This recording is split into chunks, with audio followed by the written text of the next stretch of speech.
Good afternoon, good morning, good evening, wherever you are in the world. I am Russell Tovey. And I'm Robert Diament. And this is Talk Art. Welcome to Talk Art. How are you, Rob? Today, Russell, I am feeling feverish. Ooh. And I've chosen that word because today we are meeting two guests, not one. And when they unite and collaborate and come together, there's often this incredible whirl of frenetic energy and creativity and actually groundbreaking artwork that is created. And our two guests are both artists. One is best known for songwriting and music and singing and that kind of side of creativity. And the other is best known for writing, but predominantly painting. And when they come together, for the past 30 years, they've created this kind of, what I almost see like as a kind of time capsule, that if you look back on it, you're going to be able to see like the politics of our time, what it felt like to be alive, at the turn of the century into the 2000s. Yeah, it's really meaningful. That might sound a bit sort of grand, but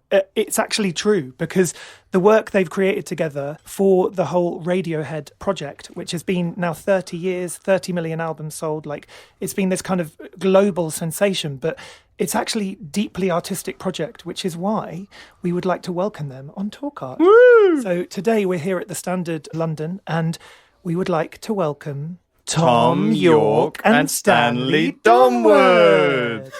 Hello. It's like a game show. I thought you were talking about someone else. How you guys doing? All right. Yeah. Where have you come from today? You live in Oxfordshire, right? I've been stuck on the Westway, so I'm like winding down after that. Yes, of course. Traffic. And Stanley, you're in Brighton. On the coast, yes. How was your trip in? It was just, a train, but I haven't been for a swim this morning, so... tough. I'm all... Tough gig. I had to get up a bit early, Do you swim a lot? I live in Margate, so I swim in the sea most days. Yeah, I like it, yeah. It's getting a bit cold. Yeah. It you is. got a wetsuit? No. Oxford is the furthest place from the sea in the whole country, apparently. Is it? Yeah. So you definitely don't go swimming in the sea? He did. He went swimming on Christmas Eve. Yeah, I did, actually. In a river. In a river. In a river in Oxford? Yeah. How was that? That was a bit rough. Couldn't feel my feet for like an hour and a half afterwards. I ran back. Anyway, it's a long story. So when was the last time you two saw each other? The other day. Yeah, we sing each other far too much. Yes. But you're bezzers, right? You're best mates and you have been since art school. It's a purely professional relationship. Can't stand to go myself. Technically speaking, we have known each other for a while, yes. And we are here today because you currently have an exhibition at Christie's in London of paintings of artwork from the Radiohead albums over the past 30 years. And you two have been collaborating for the whole time, pretty much since the Bends, I think. Is that correct? And also you have a new book coming out, two books coming out, actually. And then also a digital exhibition. You have like a whole array of artistic endeavours which are happening over the next month and a There's half. too many prongs for one fork. Yeah. It's ridiculous. But if we start with the exhibition in London, can you talk a bit about how that came to fruition? It's based around the Kid A Amnesiac era because, I'll try and do this in one paragraph. Basically, we got approached by the V&A to do something and we sort of didn't really want to do a retrospective because it was a bit meh. And I'd always had a small obsession about the way we had to close up the Kid A Amnesiac period and how a lot of what happened, a lot of the madness of finally having our own studio and our own workplace and our own painting studio and all this stuff, we generated in a frenzy all this material and it kind of got lost or it got used but not really. Everything was reduced down to a compact disc and a 12 centimetre square jewel case. Yeah. Which is disappointing. Yeah. Yes. So we talked to the V&A about that, and then we realised, and what we wanted to do is use the audio with it, and we wanted to do it like a sort of like an installation, and then that didn't work. So, and in the process of scratching our heads trying to figure out what to do with this material, we were also going through the material and kind of shocked about where we were at around that time as well. Yes, I don't recognise that lunatic. Yeah, me. And I don't recognise myself either in that period. No, notebooks especially. Well, actually everything, the sketches Anyway. Because you've hung on to everything, you've archived everything. You have multiple notebooks. Archive is a grand word. For, not knowing where the hell anything is. Yeah. Oh, right. It's all there, though. I mean, it might not be alphabetized, but just it's all wasn't there. thrown away. We had to get it sort of put into shape by a friend of ours, Christine, because we couldn't. Anyway, then we moved on. We couldn't do it in the V&A because what we were thinking in our heads, we didn't have a space available. Then we wanted to build a space. Then we couldn't do that. Then we went to the Albert Hall. We wanted to build a space there. We got shut down. It was going to be great. It was going to be brilliant. Oh, wow. We were going to build a big tower of red blocks.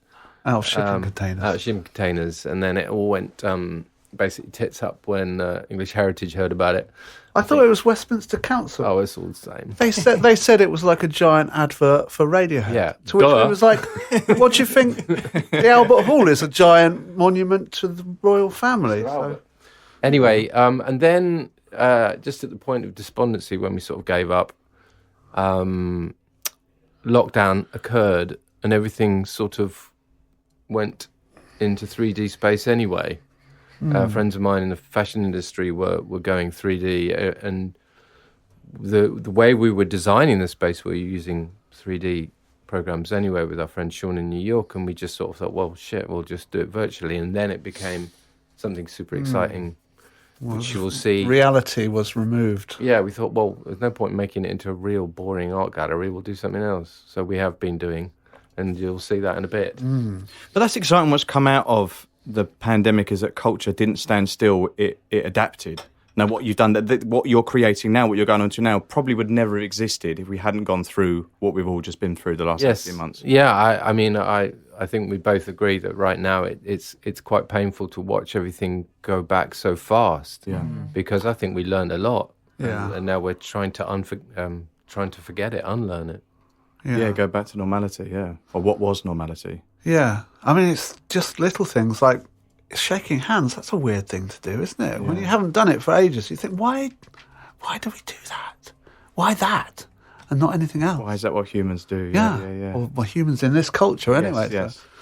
Yeah, but it was definitely something that it kind of grew far beyond the parameters it would have had if it had existed as a real physical space. But the fun thing about it was like all informed by the work. So we said like no new work, no new work, no new work.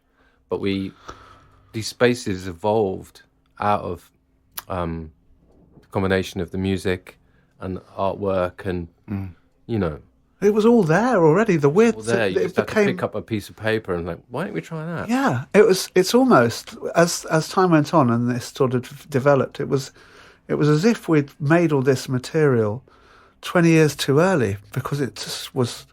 That was what it was for. Yeah, in a way, it was for this. No, to be created into an actual space. This is going to sound daft until you see it. Because this is actually a digital space as well, isn't it? Yeah. And it's going to come out in November at some point, and there'll be lots more details revealed, which we can't reveal yet. But but it's going to essentially be on Mac and PC and through Sony PlayStation. Is that right? Yeah. Well, because that's the only way that this software works. So that's why we went. But it's everything. It's all of your lyrics and drawings and work. It's everything, but not in a way that like.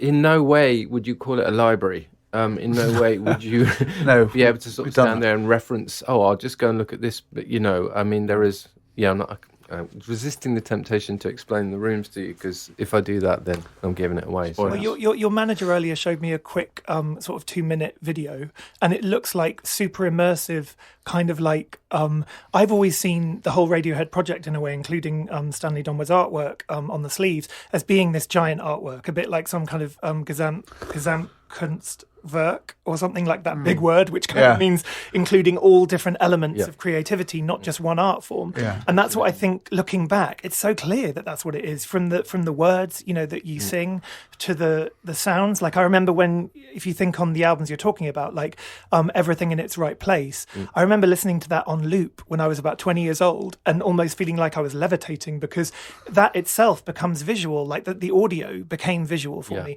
and it kind of surrounds you in a way that other music doesn't. Right. And was that something that you guys have always been sort of aware of in your collaboration together, to try and use visual art to take the music somewhere else? To elevate it. I guess. I mean, the first thing we did was, before we'd done any artwork ever, was go into the big HMV or whatever it was in Oxford High Street and just look, because at that time it was mostly vinyl. And so there was just a wall of 12-inch squares of artwork. It was, the most democratic art gallery conceivable, because all of the art is equal. Its prominence is due to how many units the record is wrapped round. Or how it's alphabetized. Yeah. So it was just like we looked at this big wall of pictures and okay, we've got to beat them. And so it's like that was the first thing. It's like, get people to pick it up. Right. But I think it's a kind of almost like an art school sensibility to treat project. We did drive a whole. We did drive when we were at art school. We did drive one particular guy who I don't know what we were supposed to be doing, but it ended up being these heated debates about where art should be shown in the late 1980s, early 90s, and whether the idea of a gallery space was a bit like, well, who's benefiting from the gallery space, and the democratization of art in the commercial sense. And we were always banging on about how art should be on the high street. Art should be available for everybody. Art's on the buses going past here. Unfortunately, it's flogging shit you don't want. But there's this big area. Anyway, back to your question. Your question was about the sort of link between the visual and the music side of it. For me, that's always been a necessary part of what happens with the sound and music for me, is that sense that there's a visual element to it in this, and I don't mean visual as in illustrative of a visual. I mean the sort of sounds that we tend to pick and the sort of the approach that we had in the recording studio is one of, like, I'm looking for that kind of stimulation. Like when Everything That's Right Place, for example, went through a whole series of smashing your head against walls, going nowhere, until plugging in an old Prophet synthesizer and this sound coming out of it, and after months and months, and going, that's it. And within a couple of hours, the basic sort of track was done. We tried loads of stuff on top, but we went back to this core thing because it was so strong. It had such a key, like, color to it. I mean, I was seeing it as like this frosty red color. And it's to me more similar to painting than it is to composing or recording or like, if you just go and sit in the booth over there and play your acoustic guitar, and we'll put some stuff on top, thanks very much. It was like that particular song is like, I didn't have the words until I had that sound on the synthesizer, for example. I only had like a few phrases, and so it's that thing. Like, so when I was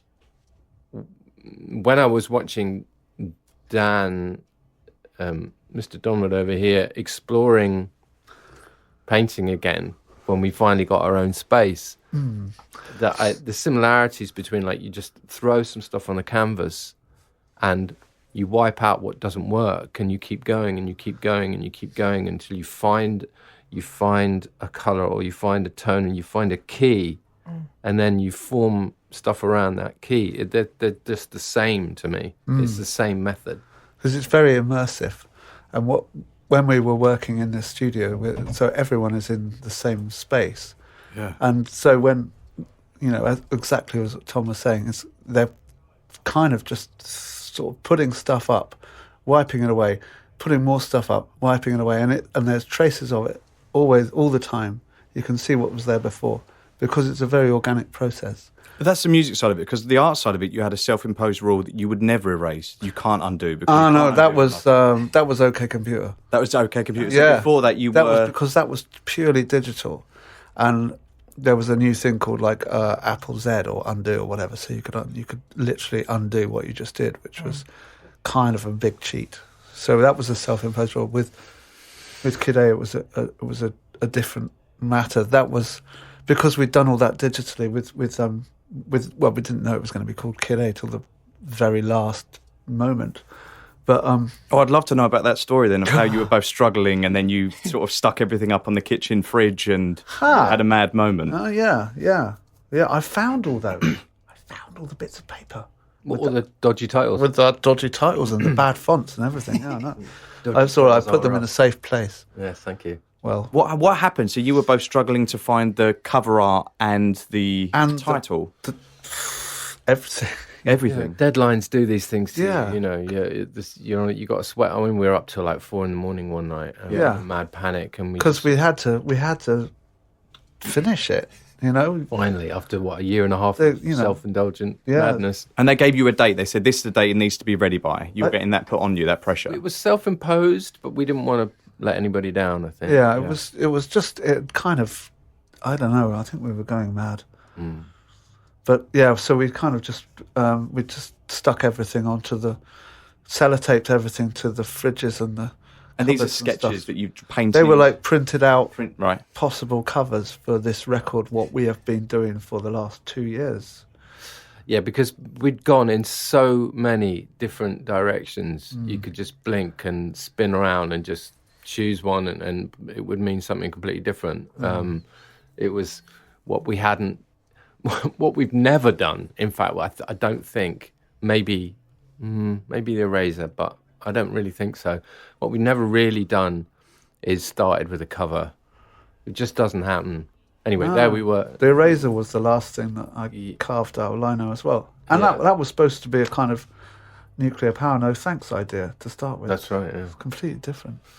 You start one place and you end up always somewhere completely different. Yeah. And Kid A, the title Kid A was just a file name of some MIDI file that I had, and I don't know why it was called that.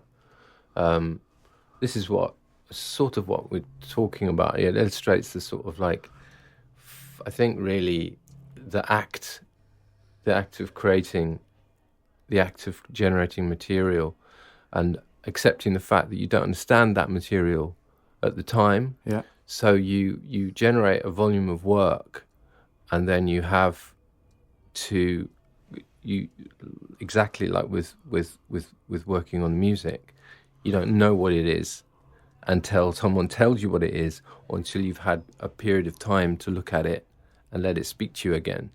Right? So it's like a 2-stage process. So like very random things will come in and speak to you after you've done them, and you don't know why that works, that doesn't.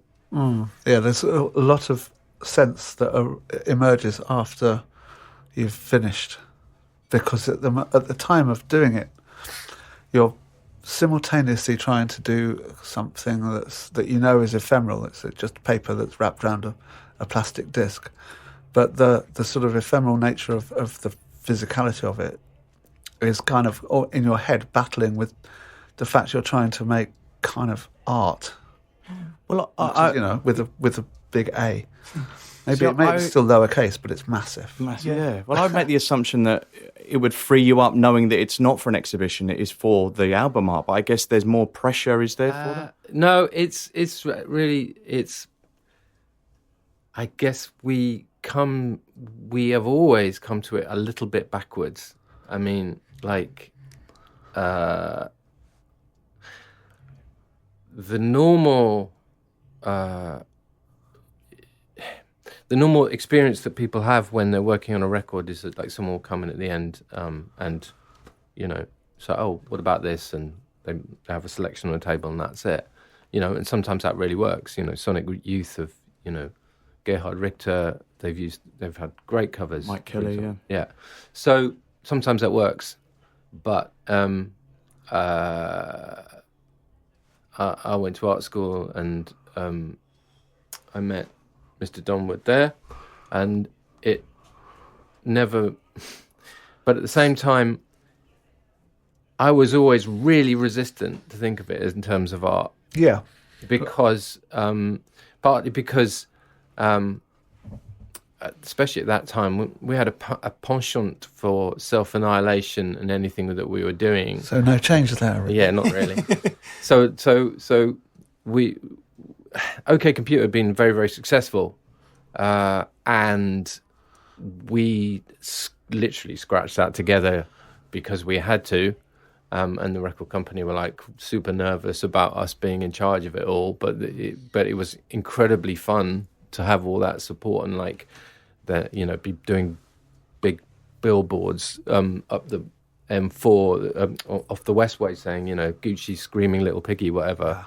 Things like that, and they said yes, you know, things like that. But it wasn't. No, that's art. It's all commercial. This is not art. This is something we're feeding a commercial monster. So we can sort of dismiss it to some extent. It's like a defense mechanism. Yeah. And then when it got to Kid A and Amnesiac and sort of piecing it all together, still the sort of defense mechanism was there. Like, I don't know, is this art? And then afterwards, when we were putting it together and it was going out into the world, and Mr.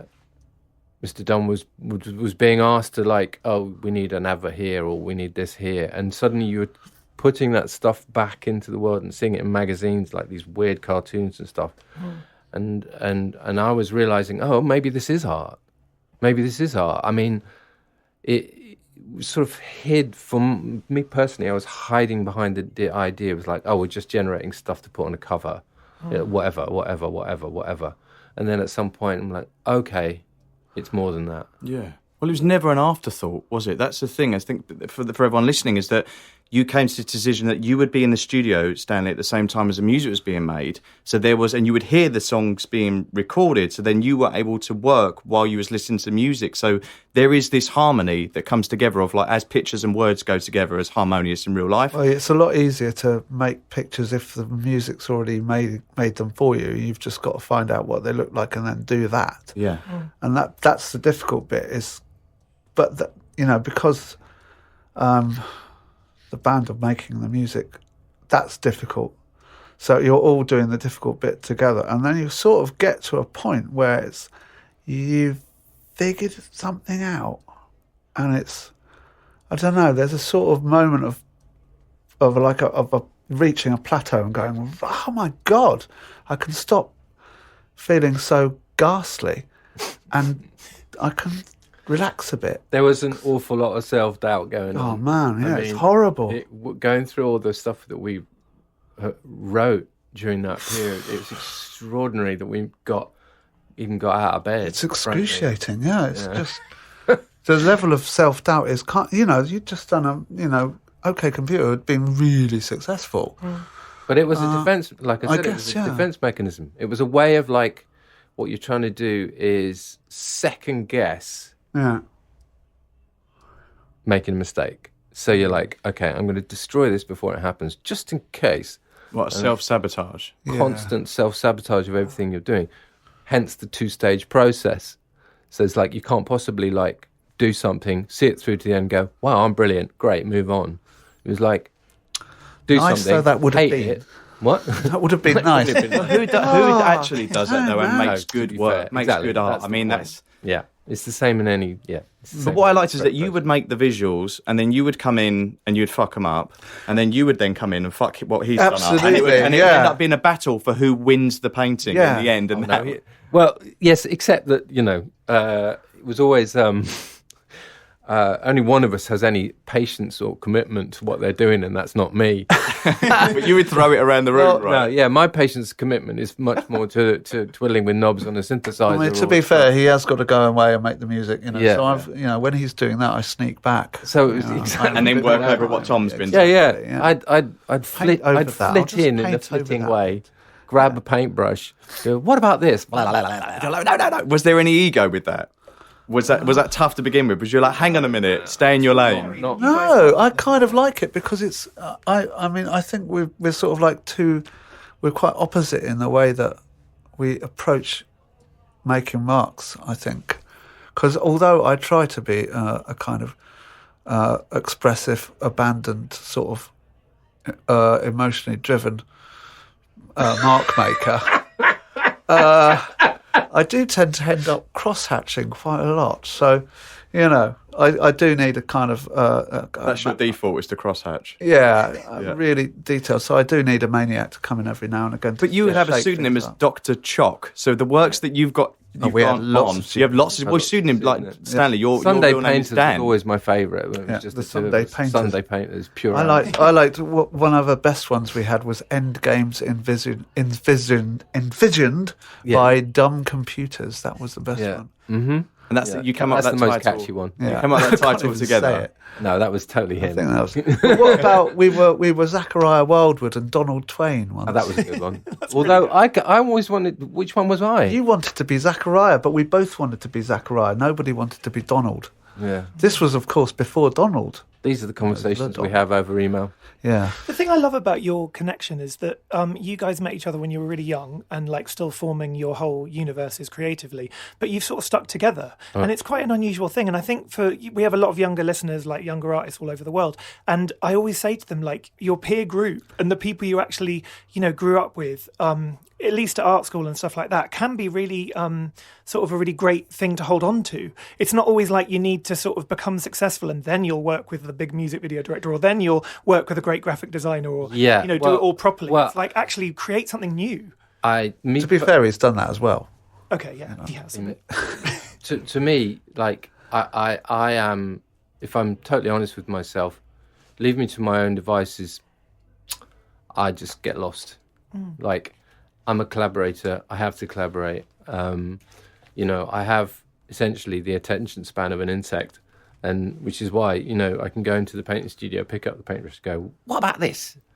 It's something and then walk away because I can't see it through. Right? This is the point. I can't see it through. I can musically, but I vastly prefer doing that with other people when I get feedback, so that I because I'm not very sure of myself. So that kind of feedback can make you stop going around in circles and be sure of yourself and take a direction and move forward, So I've always been like that. But I also secretly think that anybody who says that the creative process is this solo tortured process is kind of lying. It doesn't really matter who it is. You could, even someone like Edvard Munch, you can say, well, yes, maybe he worked on his own, but he was very influenced by the people around him. Everybody has somebody they go to ask, what does this mean? What do you think? Blah blah blah. Everybody does, unless it's someone like Henry Darger. But they're like self-taught. All right, Yeah. I'll give you that. They're not happy people. Yeah, all right, fair enough. But that's a kind of, what do you call it? Like a mental state that you're in. If someone like him, but yeah, I agree with you. I can't work alone. Well, I can obviously, but I'm always saying, what about this? Is this any good? Because I can't tell. Yeah, you have to be, when you work alone, you have to be both the audience and the creator, and that is difficult to do. It means you have to be able to put stuff on the wall or put stuff on a table and listen to it and figure out, where am I at with this? I don't know where I am. It's a long process when you do it on your own, So this thing when artists say, I make the work for myself, that isn't the case for you. You're always considering an audience. No, it's not about considering the audience in the sense of pleasing them. Yeah. It's like having someone to help you reflect, to have a mirror so you can see what it looks like in the mirror. You know what I mean? Like, no, I don't. If we were doing this to please people, we'd have gone probably another hour. I could give you a list of names, but anyway, yeah. So you guys met at Exeter University, but before that, you was a fire eater. No, that was after. I took that up after because Right. there's this sort of revolving door between Art College and the Dole, and it's I was on income support for what felt like a considerable period of time, so I took up a busking to augment my income. So yeah, that was. Busking fire eating. Yeah. Right. Yeah. But out of busking, you could have done many things. How come you chose fire eating? That's quite dramatic. Much easier than any sort of music. Okay.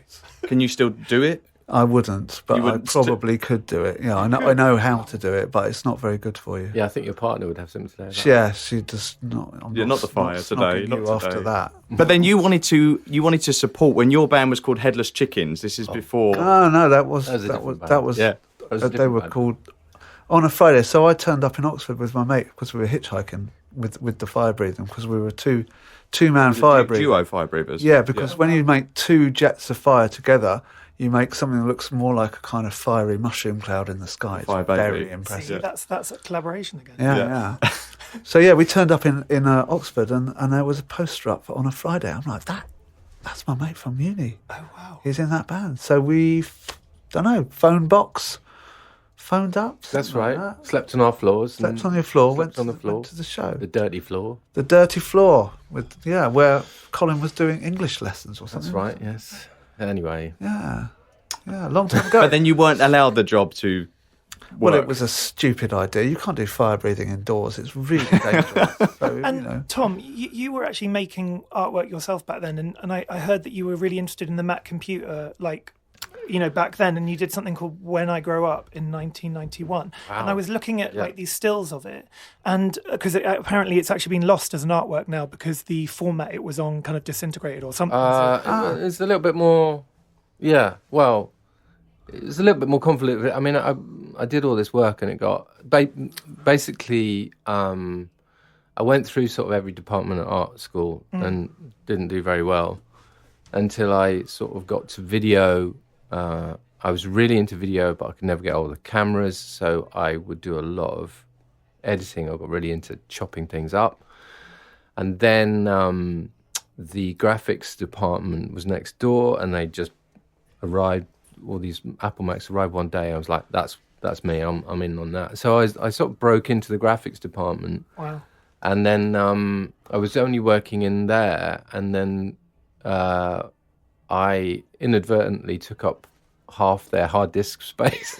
which wasn't much. It in wasn't those much. days. And arrived at the beginning of my final year to discover all my work had been wiped. So, and that's not the first time that's happened. Last time that's happened either. Anyway, yeah. So I ended up. It was weird. I ended up working on computers and writing my thesis on where I thought computers would relate to art and all this sort of stuff. So it's We was early into computers. but then they it was frowned upon, and the fine art department was told after I left that they couldn't use the Really? graphics. Oh God, I computers. didn't know that. Wow. Whereas now it's Because- so different. Well, I yeah. don't know. Yeah. It kind of still. I mean, NFTs is happening, but there is a kind of frowning upon from like the analog side of the art world. Yeah, but that's We're not gonna spend an hour talking about NFTs. That is a whole hour. Yeah. But see, the essence of the where I got to with my thesis was like, well, the entire art establishment is based on this concept of an original artifact. Yeah. If you remove that, you cannot add value to it. Therefore, what's going to happen to it? And we're still there. Yeah. Yeah. Pulling off your hair and putting it in a box with with a USB drive doesn't really cut it to me. Anyway. There's always been this sense as well within your work that there's a kind of dystopian world, but also a utopian world. And I heard you mention the word portent and this idea of kind of like an omen of some kind. But for me, it's kind of a mix between the two, because it's not like a good omen or a bad omen. I feel like there's kind of all sides of life within your work. But can you talk a bit about that idea of like utopia or dystopia? Well, there was a lot of that going around when we were doing that artwork, 20 odd years ago, wasn't there? Mm. It was, the millennium was coming up. Yes, it was, and as with all millennium events, there's a lot of panic, really. Yes. And I didn't realise this, but at the time there was the millennium bug, and the idea of the rapture. All these things were the hardcore evangelical thinking was reaching a sort of frenzied crescendo. And this happened in the year 1000 as well, which is like, I had no idea. And of course they were building the dome. There were all these things to mark this kind of arbitrary but monumental moment. That was, so it was, the ideas of utopia and dystopia are completely entwined. We were also completely obsessed with genetically modified things. Yeah, because that was new then. It's kind of hard to remember that all of this was new, and our ways of finding out about it had just become the internet. Yeah, that was new as a way to find out about stuff. It had existed for 4 or 5 years before, but around the year 2000, it had suddenly become like Barclays were on the internet. You could. There was the. What, you're banking? I remember the moment I was like, Barclays are on the internet. Oh, it's fucked, man. This is going to be a nightmare, because it was a utopian ideal that the internet was going to be this transformational medium in human existence, like movable type, like the printing press. And of course, I naively thought it was going to be a force for good, but in fact, it's turned into a giant shopping mall with. I also think there was a lot of the portent thing was also had this weird thing at that time for us about a weird sort of twisted politics to what we were doing. We are naturally lefty, but it was equally the success working within a corporate EMI type thing, and the advent of the internet we saw at the time as some sort of hope, but at the same time we were just taking the piss out of all those kind of ideas as much as we could, and taking the piss out of consumption as much as we could. Anti-globalization was something that was the property of the left rather than the right at the time. There was something about the genetically modified thing that we wanted to use that as a joke, so it became about these genetically modified bears.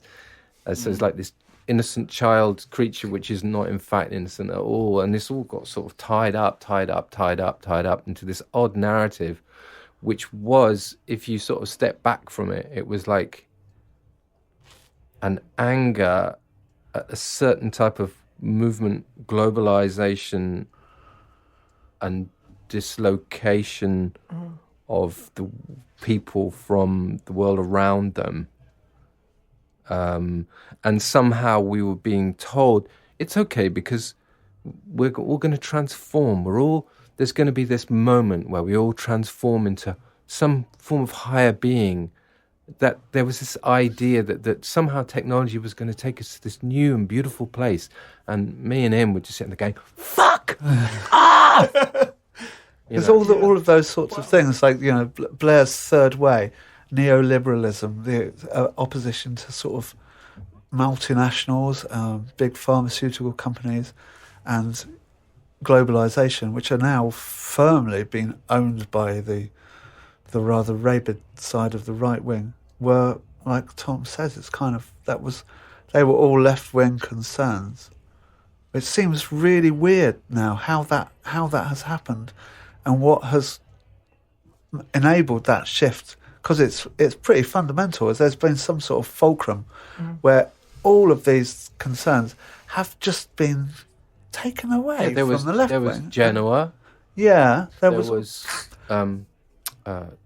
Seattle. Yeah, there were loads of demonstrations against the G7, the World Trade Organization, all this stuff. And now I'm thinking about it, going, oh my God! You know, in retrospect, it's kind of like, how could that have happened? But of course, it's a real concern still that power has been taken away from people and concentrated ever more in tinier and tinier corporations and groups of people. But this energy and ideas was going into the visuals at the time. So you look at them, like Rob said in the intro, like this kind of time capsule. You look at them now, so it's a historical time capsule for the state of the world, but also the state of mind that you were in at that moment. But it's also still relevant to this day. Yeah. Like, that's the interesting thing about it. Is I'm much better. Capsule, it's still kind of... There are still elements, though, of like, it's human nature, I guess. Yeah, I don't know. I think it was just a difficult time in lots of ways, kind of what was around and what was inside. It was not my favourite part of my life. So I think we're both having our own particular crisis about how we related to the world. Yeah. At your most kind of successful? That's often the case, I think. But because we've just been looking back through it all, and it's, because I guess when we started, we just went to go and talk to the V&A, which is quite grand in the first place. And then that all fell apart, and we've gone through a global pandemic, which is, doesn't happen very often in a lifetime. So we've ended up with something, again, completely not what we expected. But the process to get there has been really illuminating, looking at the work of this. Honestly, it's not us who did this stuff, not us now. No. It's some other kind of young guys, and I don't know what the hell was wrong with them. Different energy, yeah. Yeah.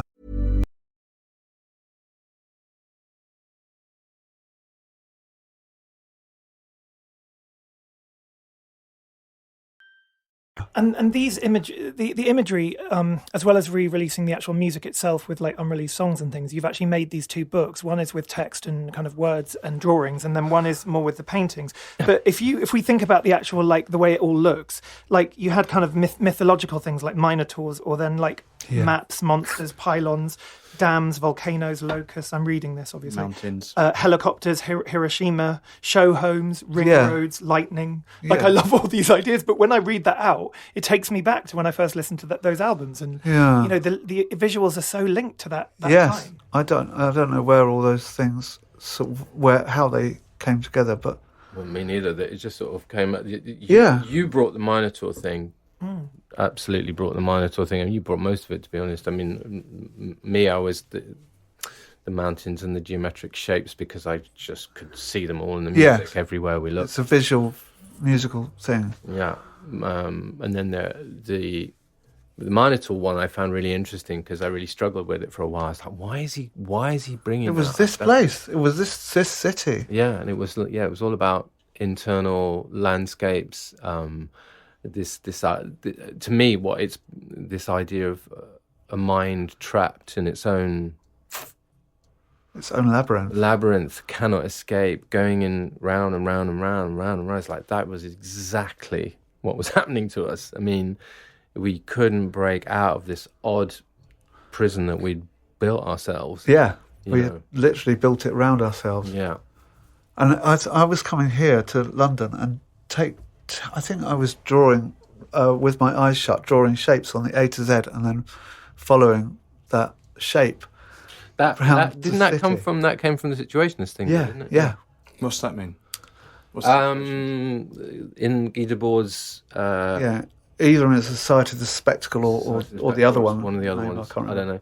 There was this whole thing that the situationists, apparently, one of the things they did they would go for a stroll around Paris. Was it? Did they use a dice, or did they just pick? I think you'd write their name on the map of Paris, and then try to follow that as precisely as possible. Oh, the other one I read was just that you just walk, and every time you got to a junction, they just walk blindly through Paris, not without any awareness of where you're going. And when you got to a junction, you choose. Yeah. And that's it. And you just do that as an like exercise, flipping a coin, to see where your mind to see how it would free you up or what. Like a sliding doors sort of Yeah, exercise? I guess, yeah. Or? But so I was trying to do sort of automatic writing, like, Yeah. let something else type, you We were both doing that, yeah. And then, On A to Z maps? Yeah. Yeah. I wasn't. but then it was, On the Z. and I was trying to sort of find out I was trying to discover something. Yeah. I didn't know what it was. So I had this little video camera. I was making all these really, really, really boring films of London. And so I had all these old guidebooks from the beginning of the 20th century. Yeah. So they were describing London that wasn't even there. So it was really weird. And I came across Piranesi, the artist from whenever he was, like 17th century or something. Italian? Yeah, Giovanni Battista Piranesi. And he was most famous for doing these huge etchings of imaginary prisons, which, just looking across at St Pancras over there, that building wouldn't be out of place in those. So these imaginary prisons, yes. They were called the carceri, I think, in Italian. I don't know. Did he have an experience of being incarcerated? No, not at all. Or He was was his an obsession with architect. prisons? Oh, right. Don't know. Exactly. I don't know why I was doing this. I don't know why he was doing it. Yeah. I don't know why, it was just one of these strange tangents.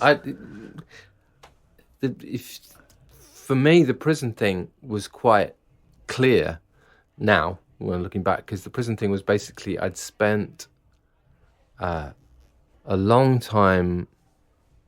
I don't know if you know this. You probably experience this sometimes. If you go on the promo trail, right? You got to plug something. After day 3 of talking in cursory language, Soundbites. Superficial, blah, blah, blah, interviews, you start to sort of internalize that a little bit. It's hard to resist. I started to internalize that state of mind, that idea of that I'd go into my little tiny studio at home, I'd start work, and in the internal monologue would be there, like little speech bubbles, doing, I'm doing this because I like to da-da-da. I'm already explaining it. You're commenting on your life. I'm commenting on my life. I'm judging every single creative decision I'm making. It's a lot. It's hectic. It's a lot. After many, many years of my glorious record company put me on the promo trail, I started to totally internalize it. And also the success itself, I found really I'm not genetically built to internalize that in a good way, right? And it was odd. I remember I was working with Polly Harvey briefly around that time, and I said to her, I've really been struggling with this work thing. It's like the more successful I've become, the more I just am pathological about working. I just can't stop. I just feel guilty. She said, yeah, I have exactly the same problem. And I think that's a cultural thing from where we're from as well. And anyway, so the prison was absolutely that. It's metaphorical. Something you build yourself around yourself. Yeah. This was, because I was seeing it in its physical form, London as a massive labyrinth, and then the fact that this mythology, that something like the Minotaur in its labyrinth or maze has just stuck around since the time of ancient Crete, and it still makes sense. And the monster that we're scared of, the monster is us. The monster is always ourselves. The prison is always of our own manufacture. But you're not aware of this at the time. Obviously, this is like looking at it like pop psychology afterwards. Caught up in it. But looking at the work now, you must pull it out and be like you're saying, you don't recognise this, but that what you did at that time was channel these anxieties. Well, no, not consciously, but it consciously, makes sort of like, I was like, right, okay. Imagine how unbearable if it was conscious. It would be. right. It would be Yeah, absolutely tosh. It's affected. itself. It's affected then, isn't it? The best art comes out of that place, like the artists you're drawn to, like Edvard Munch, for example. Yeah, you work despite Hieronymus yourself. Bosch. It's like these come out of hell. Your work comes out despite you, not because of you. Yes. Right. Can we talk a bit about the materiality of some of the things you were doing? Because I heard you were like making paintings with knives, which is obviously quite frenzied in itself. Well, yeah, but knives come in many sorts. These are like palette knives. They're flat, blunt, thin metal knives. But rather than brushes, it wasn't. I think this was I guess, it's a reaction against the idea of art with its capital A, being a kind of rarefied, posh sort of thing, I suppose. So there was also quite an interesting element. Big work. Yeah, this is the thing, because maybe one thing we haven't talked about is like we'd worked exclusively on computers, and then but we discovered literally started by going, oh well, I'll just scan in some sketches and I'll try and collage together some photos, and there you go. And then suddenly you're like, well, hang on a minute, the most exciting bit about this is definitely not working on the computer. It's bringing in stuff from the real world into the computer and chopping it up and mashing it around. So the physicality of creating these enormous canvases and then reducing them down and manipulating them was super exciting. And one of my favourite things was we have these huge paintings that deliberately a massive canvas, so you could wipe your whole sleeve over it, you can kick it, you can throw stuff at it and it will stick, all of that.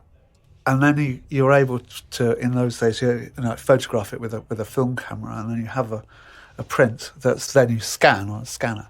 And Nigel Godrich, who was producing the music, making it all stick together, he was working on this early version of 3D software. So what we could do was get a photograph of a real painting that exists in 3D, turn that into a bump map, black and white sort of terrain, and then you sort of like float down the colour of it as if it's a kind of quilt over this landscape, and then you could travel through it. You get this artificial flying camera that flies through this terrain, and then you can take photos of that. Exactly, it's fucking mental. So the sort of at the time we weren't necessarily thinking about the paintings as final compositions. No, right. We were thinking of them as source material. They're totally right. So like gateways. Yeah.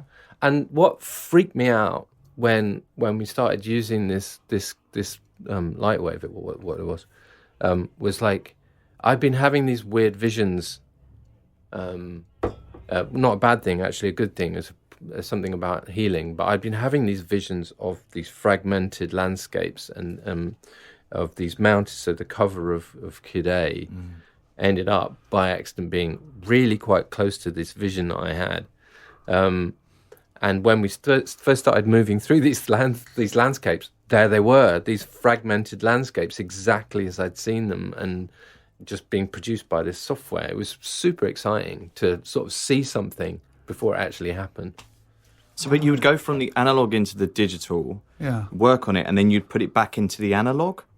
No, not really. No, it stayed digital because, at that time, the CD was the paramount that was the conception vehicle for music. It was everywhere. I guess it gets printed into the CD booklet, though. Yeah. In the sense that then becomes material again, doesn't it? Yeah, that was it. That's what it's all in, iTunes or Spotify. iTunes or Spotify or vinyl back again. So you mentioned the modified bear earlier on, which is the spiky-toothed, friendly bear that on everybody's homework for many years was drawn by school kids up and down the country.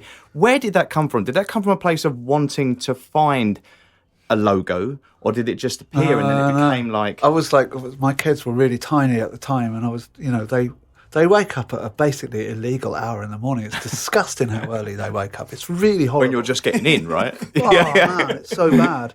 So you kind of get up and I sort of tell stories and I draw the little, here's the thing from the story, and that was that's what happens. The idea was with that story was that when children are little, they have all these bears and they love them, all their toys. They love their toys and they're all friends and they talk to each other and everything like that. And then they grow up and they put all their toys in the attic and they're downstairs talking about mortgages and double glazing and kind of investments. Yeah. And the toys get really angry and they come down the stairs and they kill all the grown-ups. They eat the grown-ups. So that was all the grown-ups. Yeah. So that was the illustration of what happens to a bear if you kind of ignore it and talk about mortgages for too long.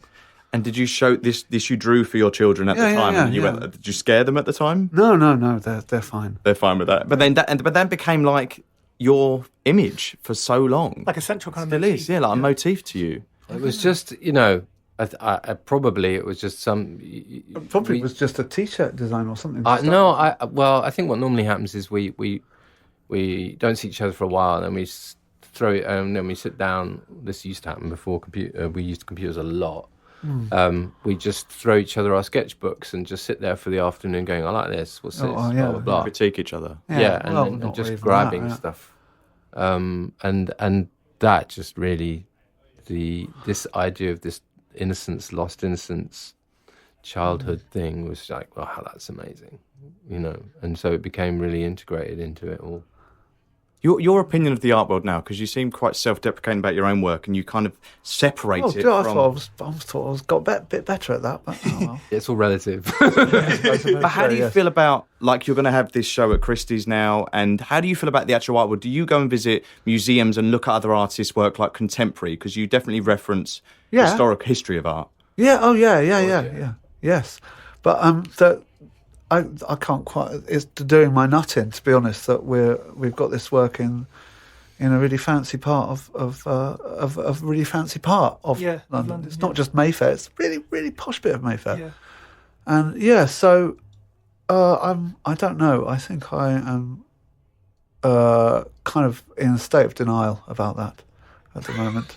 Me too. It feels slightly like a Trojan horse or something to me. Yeah. And even the title, How to Disappear Completely, it's one of the best song titles ever written. But if you think about our modern culture, I love the fact that is outside of Christie's during Freeze Week, which is when no gallerist, no artist or anybody can hide. But I love this idea of disappearing completely. It's like... I had to think of a title quickly, and that seemed like... think of a title quickly. Yeah. It's something about auction houses as well. Is it really democratic? It's the fact that people don't realise you can go into previews. Everybody is welcome. You don't have to pay. These are artworks that we didn't know this. Museums don't have, and we didn't know. Yeah, they have this stuff that museums can't afford, and you can just walk in and look at it. Yeah. And also, and it stuff changes that's been every hidden 2 weeks in people's homes Vaults. for like 50 years, and then suddenly it unearthed again. Yeah, I know. It's amazing. And if I was like an art tutor or something, that's one of the first things I'd say. Go to London, all of those galleries. You can go into any of them. Any of them. Auction houses, any of them. Just walk in. Yeah. They can't stop you. It's fine. Go and look at it. I think the interesting thing about it is because the work was 4 record sleeves, right? It's been quite a weird journey. When we did talk to galleries or whatever, when you talk to galleries, it was... I kind of felt sorry for him because, for us in a way, because it's like, well, they're not going to judge this. They're going to only judge this under the cloud of the music. They're only going to see it like that. And normally, an artist has a story. There's a development. There's a way it's happened, a narrative that's happened within the artistic community somehow or other. But this narrative happened in another area completely. So how are you going to judge it? Yeah. How are you going to evaluate it? Is it going to get any respect because it's basically done for a commercial enterprise, But then again, what the hell difference is it? What art is not commercial? So much of the politics of galleries is reassuring the investor that what they're buying is going to be worth more because the artist is so-called up and coming or represents this or this or that, based on a myth or some story that they develop around that artist, and that to me is like, well, why is that any better? Why is that any different? Anyway. Well, the myth of Stanley Donwood. There is one. There is one. Is there? Yeah. I don't know. I have to work it out. This attention to detail, this kind of harmony between music and images and art is very rare. But it reminds me of another artist that we had on, Michael Stipe from REM, who I know is a massive influence to you. Yes. And it feels like he came along and he's someone that you look to, but you've sort of taken his kind of baton and moved it on with your own narrative. But he's definitely someone that was meticulous with everything at every moment of REM, the designing, the drawing, the concert sets, the posters, everything. Yeah, the ephemera. It shows, right? Totally shows. And even like he worked with like Howard Finster's artwork as the sleeve. Yeah. I love that whole story. We were talking about it recently. But he was a big influence, and then you actually went and supported him, right? Yeah. We toured with him I mean, he's a really good friend of mine. But it was a very odd journey for me, because from the age of 15, 16, I discovered Murmur, the first proper full-length album, and a cover, which she explained to me later, was this kind of weed that they get outside Athens, which just looked like another world. He's a photographer, and he has this particular eye, which is still really, I find, really unusual. And we used to, when I was on tour with him, he always had his little Contax camera, always shooting, always taking photographs, still does. Has as much a visual eye as a musical ear. But more even than that, it was his approach to every aspect, centrally lyrics, but every aspect of the way that they worked. I just thought, like, it was a sort of liberation for me that there wasn't anybody else quite like that I was listening to, that was like coming from, not even from like art school, just from total outsider. Michael, that whole community of artists, and so they're really outsider stuff. It wasn't like, oh yeah, we're all going to art school and like we got like a whole stick worked out. They were like, no, they were really out there, really properly out there. I went to a couple of odd parties and stuff,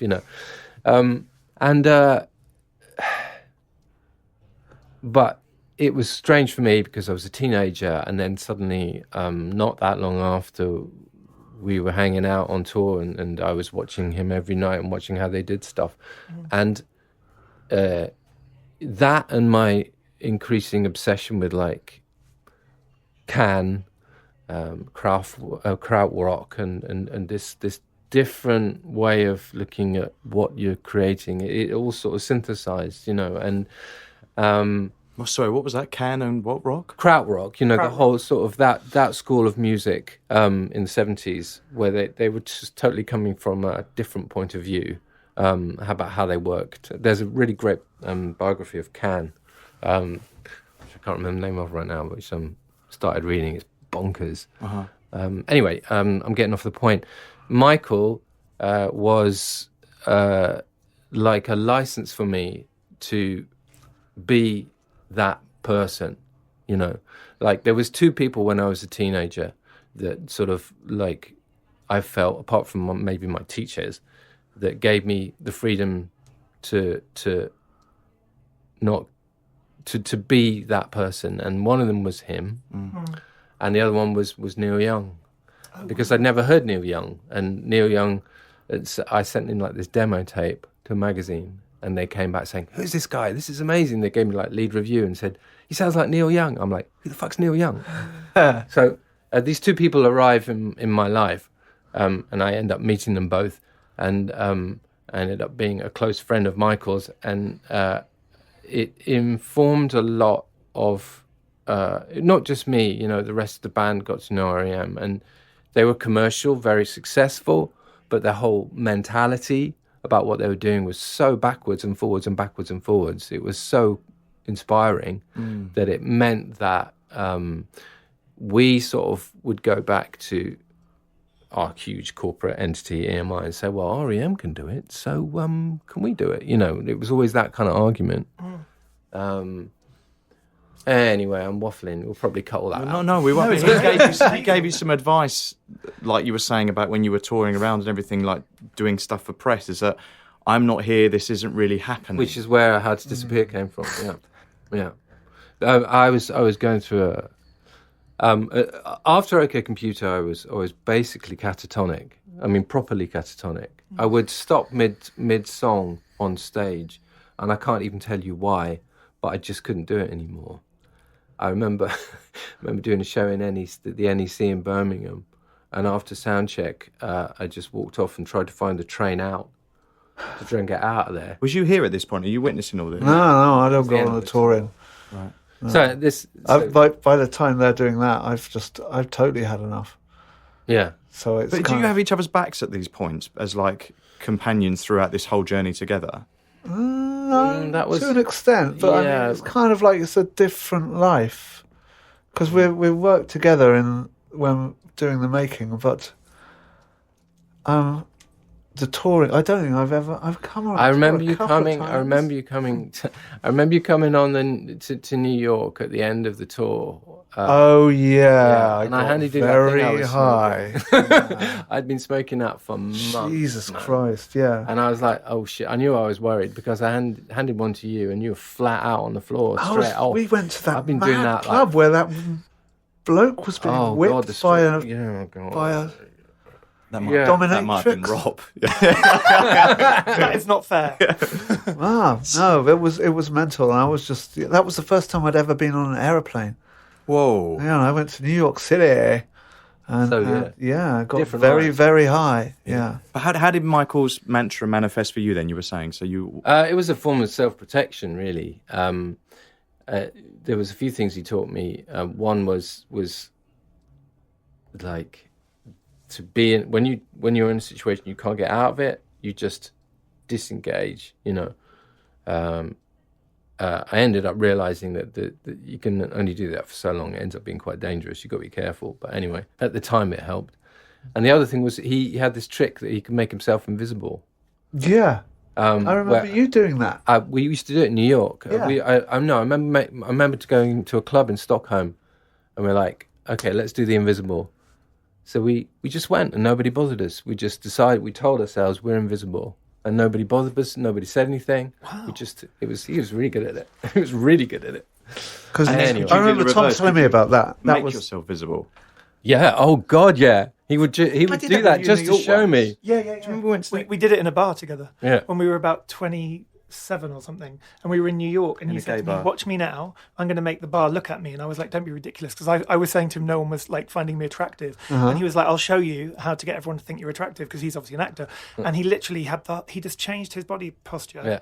Changed everything, and then within a minute, the whole room was looking at him, and suddenly everyone recognised him from some show he was on. And all this stuff. But before that, no one had even recognised us. That was the night Khalees was performing a cappella live before it had even aired anywhere. Yeah. And I remember hearing that song and being like, "This is like the new kind of disco hit, like as in like classic disco. It was like the modern disco." I love that record a cappella. Such a good one. Like in a gay club, it was like the perfect venue. I think invisibility is very useful. I wish I could do that. It would be really good. Where were we? I'm lost. Properly. I'm totally lost. Really good to talk about one thing. So in your lifetime, there's been a number of artists, you mentioned Polly Harvey and also people like Björk, who to me, like yourself, are kind of pioneers. I almost imagine you guys on a mountain somehow, like a metaphorical mountain, like hiking, to the next new idea. What's it been like to like collaborate with Björk? And also, are you ever aware of any of this kind of pioneering thing, or is it just you guys, living your life? I don't. All right. Well, there's a few there. I'll start with the Bjork and Polly thing. That was very much cursory, like just roll up and walk briefly into someone else's universe, and it's a very intimate sort of place. It's like I didn't feel that comfortable. I'm not very comfortable with it, but it was really fascinating to watch. And they both are great artists, and they worked in the way that I would expect. And took what they're doing extremely seriously, which was great. In terms of being whatever innovator or whatever, I think I would go back to literally the first thing we talked about is that I don't. If you sit down in a creative space and you say, "Today I'm going to innovate," you are naturally not going to be. You're not going to do anything new or interesting. So all you're trying to do is find something that speaks to you at that time, and usually that involves trying to go somewhere new, because that's where you need to go, but only new to you, because the trap is always comparing what you're doing to other things, and that's when you get into this. The only way to sort of cope with that, I think we both had this, is that you have to have like a kind of bluffer sort of amateur stroke beginner's mind mentality to what you're doing. Because if you start to If you start to act as an expert or I don't professional, think you'll get anywhere. Yeah, you tend to die out pretty quick. Because, I mean, going back to the example of when we took these paintings and they were Nigel turned them into these terrains that we could explore. Like, if someone who knew that software came in, they would literally laugh at us for what we were doing, because technically it was by no means brilliant, but it spoke to us and it gave us something that then informed what we did. And we got, the only way we could save any of it was literally press 3 buttons on the keyboard to get a screen grab. Yeah, so literally with screen grabbing. All you've got is 72 dpi is very low resolution. So if and then you print that as an actual record cover, it looks like it's pixelated. Well, we've already blown it up as well, but that was one of the things that we loved from early video games, was when you go around a corner, you get close to it, it just turns into pixels the size of fists. It's amazing. So you there's this weird thing. It's almost like we were trying to create a world where the bones of it, the skeleton of it, was still visible. You could see what it's made of. Even if you make the pixels that big, then even the ones over there that are really tiny, how it's constructed. I mean, as an actor, right, you have to come to each different character from a completely open... You have to be open at the start to whatever you're going to find, right? Mm-hmm. It's the same... If you come to that with this kind of, I know what I'm doing attitude, you're blocking yourself before you start. Mm-hmm. You have to be prepared to make a shit ton of mistakes before you find what you need. It's the same. It's the same thing. You have to be prepared to make those mistakes, and you have to be prepared. For me, for example, you have to be prepared to buy a new piece of equipment, not understand it at all, and mess around on it until something speaks to you, and not be hung up about the fact you don't know what you're doing. Not give yourself a hard time, because if you fall into that, that's what I mean about this innovator idea. Yeah, it's like the joke is to innovate. You have to retain this weird kind of innocence. Love that. And vulnerability, really. I just love the idea that we're going to go into the studio and just say, what should we do today? Let's innovate. There's an amazing quote here that you've said, Stanley. I don't know if it's relevant for both of you, but it says that it's not a career, but a series of accidents. Okay, yeah. All right. That's putting us down, because we did have to make some choices along the way at some point. Yes, definitely. Yeah. I don't know when I said that, or in your self-deprecating moment. Did I? Yes. Well, there have been some of those, but I think it's quite. What I like is being able to just jettison everything, as we've done loads of times, and this happens, because I'm sitting there listening to what's happening musically. And I'm not a musical person at all, but I can hear they're just kind of like, that's going in the bin. That's going in the bin. You can tell when you hear the record. That's what happened to that thing. But, you can hear, they're obviously talking about it. Shall we try it without that? Or shall we, But there's always like a kind of trace of the idea left behind. Right. I think something that happened to me when I was at foundation course years ago, when I was like 19. We had the first term of art school foundation course. I was first time you're not at school anymore. It's brilliant. And everyone's just making this stuff, and so everyone's theoretically quite good at drawing, because you got into art school. Yeah. So at the end of the first term, like the tutor said, okay, we're going to take everything out the back here, and we're going to look at it all. We're going to make we made a big pile of everyone's artwork, and then they set fire to it. No. It was amazing. Wow. It was the best thing ever. Kind of like, some people were very, very upset, but it was just all of your work that you'd spent 3 months doing, just poof. Mm-hmm. And they were like, right, okay. God, they wouldn't do that now. I know they wouldn't. They get sued now. But it was absolutely brilliant, and I've never forgotten it, because it just because it's, for one thing, it kind of sets you up for one of the release. Hard drive failures. Oh yeah. But also it's just a wonderful thing to have in your head, that all of this stuff that you've made, you can just jettison it, because if it's worth it, anything, you'll do it again, and you'll probably do it better. Right. And also, when you go back retrospectively and you look a bunch of stuff, and you have to be honest with yourself and say, I have no recollection of how this happened.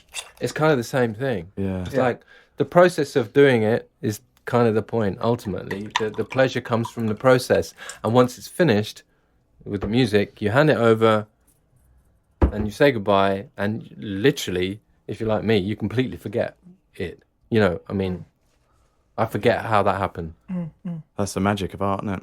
I love this idea of like spontaneity and subconscious mixed with like rigor kind of mental decisions. Do you know what I mean? Like the contrasting sides of the mind almost. It's quite I think, yes. I don't know how other artists kind of do this kind of thing. I don't know how other people relate to their work. Because again, this is in the context of some record sleeves, so it's always a bit different from...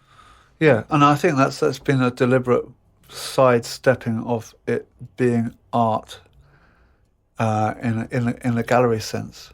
What are you going to do when you start being seen as... Well, you are seen as an artist, even if you don't see it yourself. If you start having exhibitions now of these works, how are you going to factor that into your thinking? I don't know. No, I've been doing exhibitions for a while, Yeah. of various kinds in various places. To various levels of success or failure, but it is something that it's like a necessary thing. It's like making music. A necessary thing is to take the music and then play it to people. right. And that's the same with making pictures. The point of it is to ask people to look at it. But, well, the fact that we work, so you and me, but mostly you, work so much with the computers and with printing, means you kind of you've been able to sidestep that for a while, because you're not predominantly, I mean, the thing with selling these paintings now, I haven't really seen them for 20 years. They've been in a show, a museum show, but I haven't really seen them. They're too big to go in a normal house.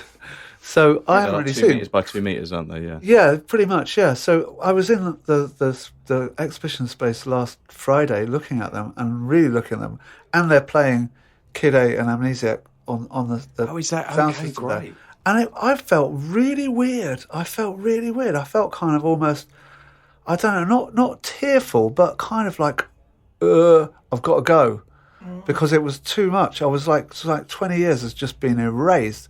And I'm back looking at these paintings. I can look at marks on them. I can remember doing it. It's kind of like that thing is there's time. We've been doing that process for a while now. Yeah. We've had our heads shoved in ourselves 20 years ago. Yeah, 2 decades ago. And we've been working on it for 2.5 years or something. Yeah. And this is the last week of it, pretty much. Yeah. Is it going to be hard to let them go now, then? No, I'm just going to lie and watch some daytime TV. I love that. Yeah. Before we get to our final questions, so someone is an early adopter of the internet, and it says here, another quote, as an early adopter of the internet, now woefully out of date, old-fashioned and ignorant of upcoming trends. Yes, that's how are you still embracing the computer, the internet for making art, or are you back to analog and print making? I just use it. No, like it's just a pencil, it's a complicated pencil. I don't think... I've realised, in retrospect that, like Thom said earlier, what we do is put stuff that's real in front of a computer, either photographed it or scanned it or whatever. But a lot of things that are made purely on a computer, I don't get anything from it, which is odd because I love computer-generated music. I'm the same. So, I'm the same with the music and the art. It has to have that analog quality before it becomes deeply frustrating. Otherwise, I mean, much as I've sat there with the iPad and tried to do the old drawing on the iPad thing. It's David Hockney style. I can't handle it, man. I know, but I love David Hockney, but the iPad stuff, I'm kind of like, just get some paint, mate, please, get some paint, because it'd be wicked if you'd done it with paint. It's the same with music as well, though. Like doing stuff just totally on a laptop with all internal sounds is like, it's such a turn off. It has to physically, there's something physical that has to happen somewhere, something in the human domain at some point. I do really, really like technology, and I was genuinely massively excited by things like iPads and the internet and computer graphics. It was that, remember the moment where they came and they told us about PHP? Yeah. You know what PHP is? No. So PHP is where they It's how web pages are coded now. PHP and MySQL and I don't know, other stuff that I haven't kept up with. we're secretly quite geeky. Like Yeah. Java. Like That sort of thing. So But it was a we way used to be able to write web pages. We wrote all of the early versions of Radiohead.com. We wrote with simple text, or text edit or something. It was pointy brackets. Programmed it. IMG gap SRC equals something in common. That's kind of people we are. Anyway, when they came to us with the PHP, they said, hey, now you can find out where everybody's coming from and where they're going to go next, and you can track them. So we're like, why the fuck would we want to do that? Well, yeah. And that was it. And and after that, the internet became the commercial super mall it is now. I mean, surveillance capitalism is what it is. The new gold is your activity. That's PHP. That's this thing that we're just going to slip this into the coding now. And there's Jaron Lanier. I hate it when you turn the computer on and suddenly it brings up something you've looked at 3 days before on some other website, and you're like, why is that there? I read a story that really filled me with fear, and it was a guy who'd been on the run from the Chinese police, and I don't know what you have to do in China to be in trouble with the police. Probably not a great deal. Very much, yeah. So anyway, he's managed to escape the long arm of the Chinese law, and he's been hiding out for nearly 20 years, living in a forest somewhere.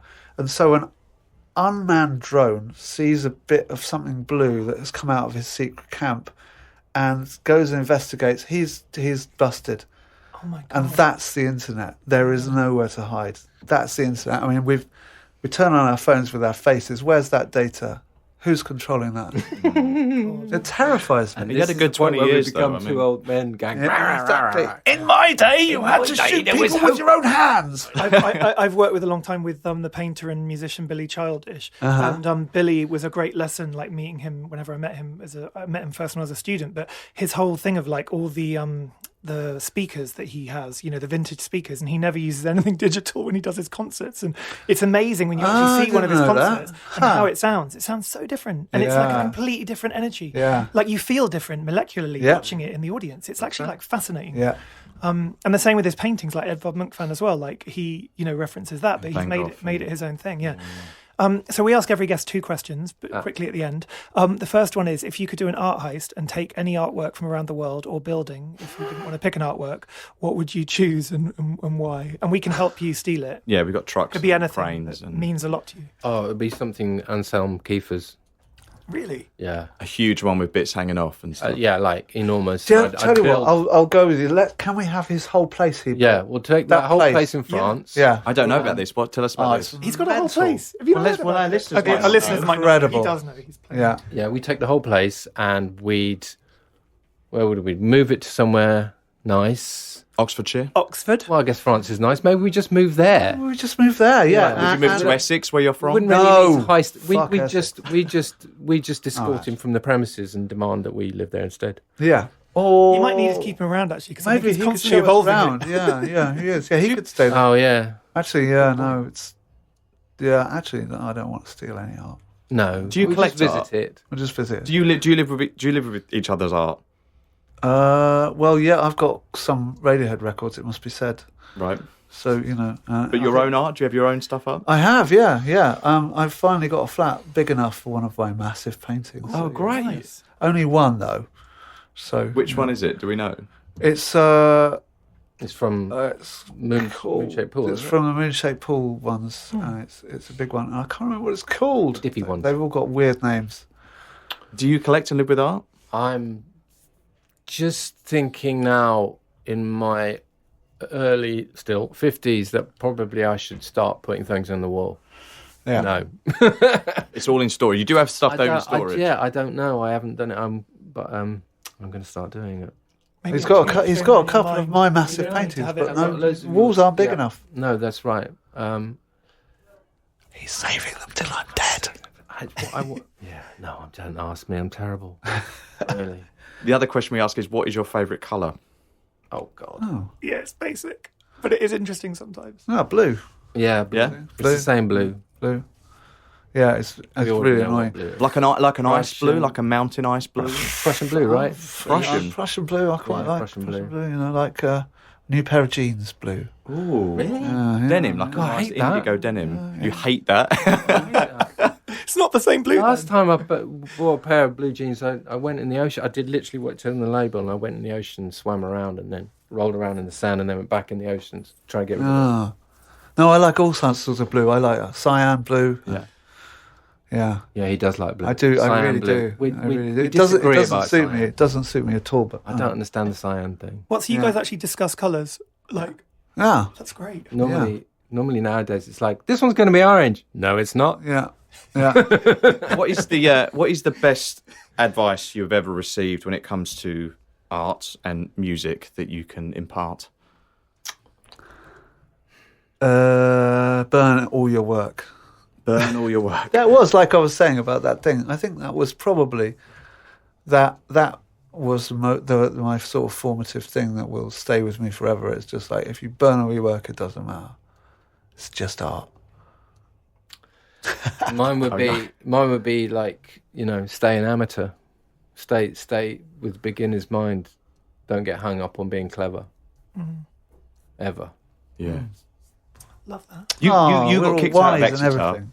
Art School, but No. you do credit art education preparing you creatively for No, later I didn't work. get. No, I actually finished my degree. Oh, you did? Yeah, I finished. Yeah, I don't know. Yeah, we both Wow, finished. we We both finished. with roughly the same mark, but Yeah. he was clearly better at it. No, well, that was Thom was giving out A4 computer aided. I was on the edge, almost falling off of what would you be considered like art, really, at that point.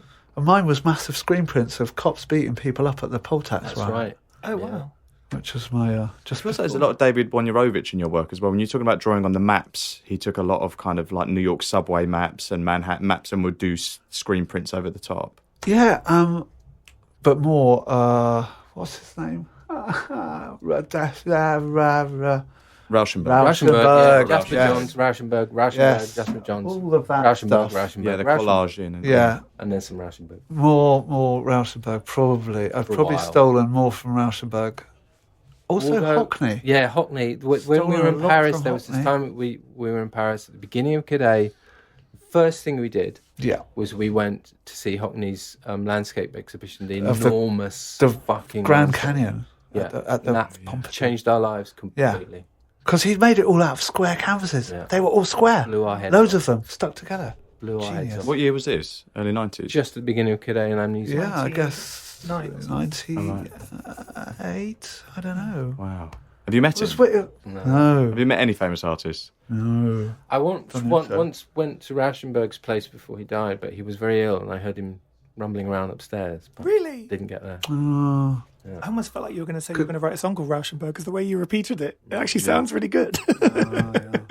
Well, thank you so much, both of you. This has been the most amazing privilege to hear about you. Total privilege. Very I actually nice to wasn't talk aware to you of the- about all this the stuff. I was connection, really nervous about it. but between it's it all. very And chill. they are so linked, the visuals and the music and all of it. It's just an I amazing mean, story. honestly, in my head, yeah, it always has been.